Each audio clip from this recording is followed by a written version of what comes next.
Hi, you're listening to Book Chat with author Vivian E. Moore.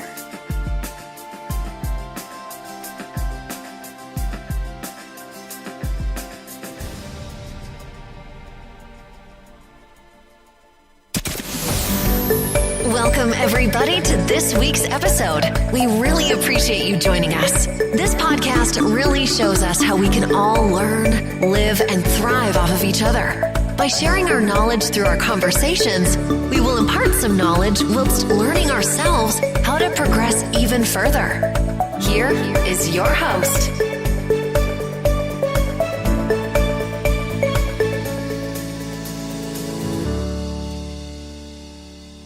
Hello, everyone, and welcome to Book Chat. I am your host, author Vivian E. Moore. I hope everyone is having a wonderful weekend. I hope you had a great week. I hope you're enjoying this nice weather that we're having. It has been rainy, for a little bit. Judging from all of the excess of grass that's everywhere, and my neighborhood looks like the forest. It's so green, but it is beautiful, and it is warm, and it will be summer soon. But that's okay. It's just a part of the of life. It's just a part of nature, of the seasons that we must go through in life, and in weather as well. But anyway, let's get on with the show. Today, we are going to be talking about mock-ups. So the title of the show is Mock You Up. And the topic is how cover design helps sell books. Well, you know how when you go to the market and the fruit and vegetable section, that's one of my favorite sections at the market, where everything isn't prepackaged, but laid bare to your viewing pleasure. You have the apples in the apple bin, you have the oranges and the lemons, and you have the vegetables and all these things where they are.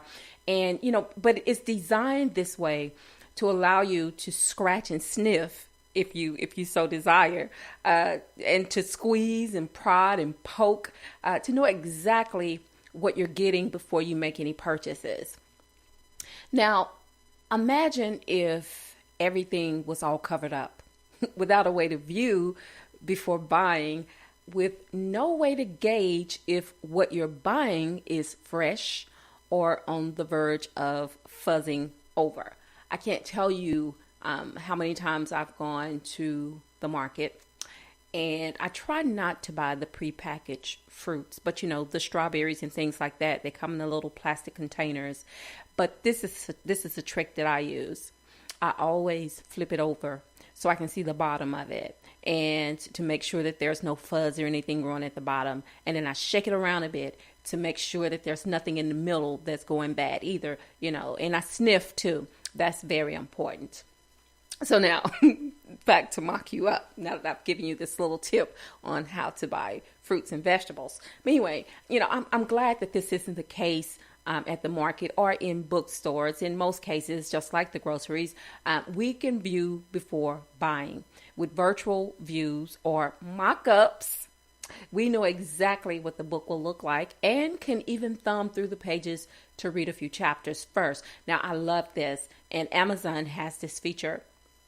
And also Audible, where you can, you get to look at the books first. You get like a 3D version of the books first. You get to see the front cover, the side cover, and the back cover. And you get to flip through the pages. And you can, on Amazon, it does not give you like every single chapter. But it gives you, enough paragraphs in the first chapter, and so on, so you can get the gist of what the story is. And then on Audible, you get to listen to maybe 3 to 4 minutes, sometimes less, of the book. That way you can get familiar with the narrator, because a lot of the books are driven by the narration, and a lot of the narrators, I just have to say, aren't the best. But then there are some that, that I'm very familiar with because I listen to audiobooks all the time. And so I always try to get the ones who I am familiar with the narrators, because they do a very, very good job with those stories, and that's important. But anyway, I love this concept. In the past, before the wonderful world of virtual reality existed, we had to visit our local bookstore for the same effect. And I spent a lot of time doing that. And that was one of my favorite things to do when I visited the bookstore, was to go down the aisles. Well, I didn't go down every aisle. I went down the ones that were of interest to me. And at that time, it was romance. Well, it's always been romance for me. But anyway, I would go to the romance section in the bookstore. We used to have a bookstore here before Barnes and Noble and all of those came about, called Walden Bookstores, and it used to be in our downtown section of Chattanooga, set right down the corner. I can't remember the street where it was, but anyway. That was the bookstore that I always visited when I went downtown, was Walden's, because they had a good selection of everything, and that bookstore had been there forever. And then when I went to the mall, I would go to Walden's again, because pretty much it was the only bookstore that we had here in Chattanooga. But now, we have Barnes and Noble, and I love Barnes and Noble too. But sometimes I like those little small bookstores because they just feel, just more comfy, cozy, more intimate. I like those settings. But anyway, I love technology. Don't you? Now we have 3D views of the front and back cover, just like what I said before. And, we even know what the layout will look like on our phones and tablets. Mock-ups, they're like virtual billboards that give you a sneak peek of the book cover, because we all know, as writers, as authors, as consumers, book covers help sell books. It's a no-brainer.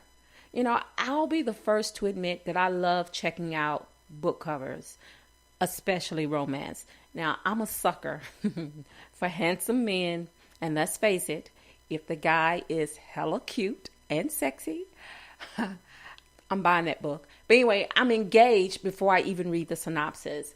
Now, cheap trick or strategic marketing, you be the judge. Either way, it's still a great marketing tool that publishers use to draw your attention to the author's book. It just makes sense considering the market is saturated with new authors each day, and people love choices, and mock-ups are the way to go to ensure your book stands out from the crowd.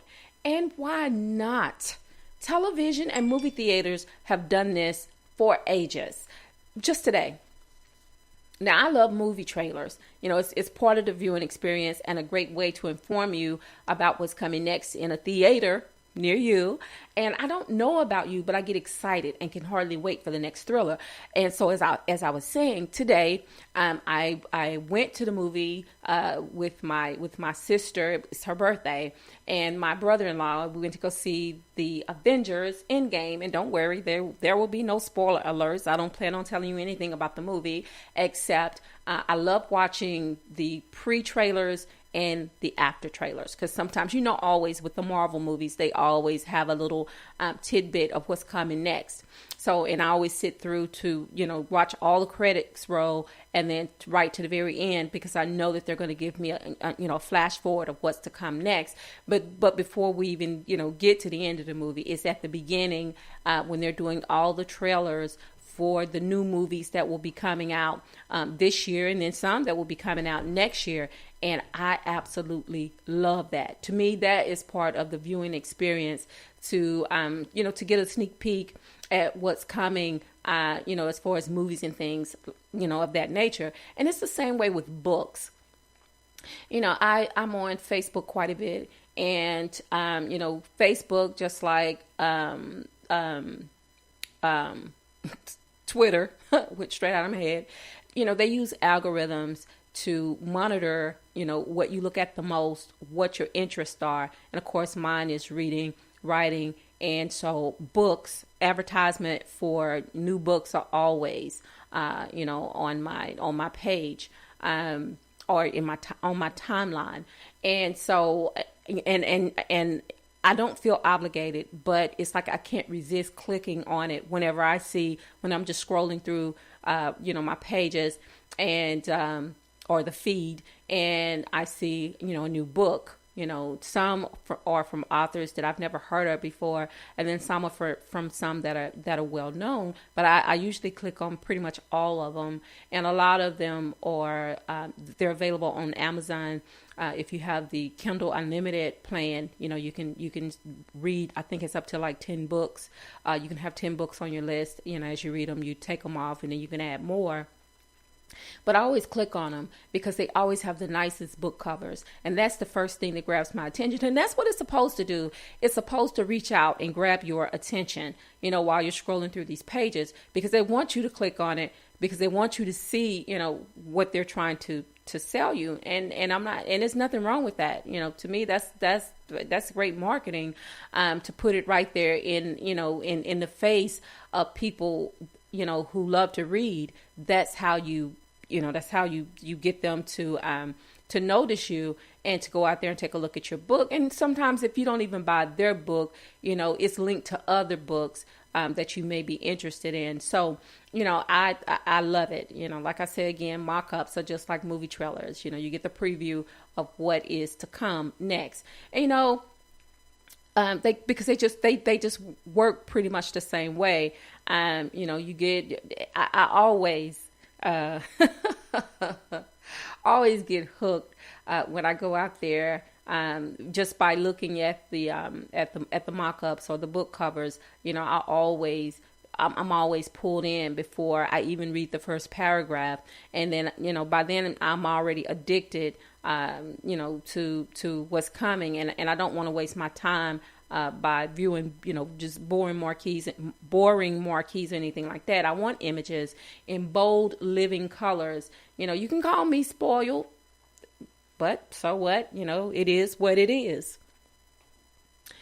And I just think mock-ups are just wonderful, as good marketing tools, and for the author to, just to give you a tidbit of the story, because a lot of times the cover of the book, they tell the story before you even read one word. They pretty much tell the story, and I love that. And that just lets you know that a lot of time, a lot of thought went into making that cover design before they even introduced it to the public. So I love that. I love mock-ups. And I don't think anything can ever change my mind about it. So before you purchase your next great read, check out the mock-ups first, then decide wisely. Okay, folks, that's the show for today. And I hope that you got something from it. I always try to keep it short and sweet. And I hope that you've been enjoying the interviews as well, that we've had taking place over these past few months. Well, actually from the beginning of the year. And we have another one scheduled next week. It will be at 11 a.m. So that means that it won't be a live show. It will be a pre-recorded show, and then it will be televised, or it will be broadcast at 6 at the regular time next Saturday, although it will be recorded at 11. My guest name is Tutra, and I'm always afraid that I'm going to mess her name up. But anyway, before I introduce her next week, I will make sure that I have the correct pronunciation of her name so I don't slaughter it once she's on air with me. But she is in the Netherlands, so I'm looking forward to this interview with her. And really all of my guests, I've been so excited and so thrilled and so honored to have guests on the show, to have them talk about what they do. I had a guest last week, and I mean, it was just phenomenal. I mean, we almost ran out of time because the information that she gave was just, I mean, it was so massive, but it was so good too, all at the same time. So I hope that you jotted down the things, the tips that she gave out, because they were great tips. The show was just amazing, and I want to have her on again if possible. If she has time, I would love to have her back on the show again. But anyway, tomorrow is Worship Day, and I hope that everybody had a great Mother's Day too last Sunday. I did. It was wonderful. I didn't do anything after church. I came home and my meal was ordered. All I had to do was wait for it. I ate, and then I sat on my couch with my feet propped up, watched a movie. Actually, the movie watched me because I dozed off for a bit, but still, it was just wonderful. It was a wonderful Mother's Day, and I thank my children, for loving me so much and making sure that it was one of the best Mother's Days I've had in a while. But anyway, tomorrow's Worship Day, and I hope you're planning on going to church. I hope you're planning on taking family members, some friends, and some neighbors, and most definitely some children with you, and tell someone that you love them, because tomorrow is not promised. Today may be the only chance you get to say it. So I love you. I hope you love me back. Until the next time you hear my voice, God bless you, and goodbye.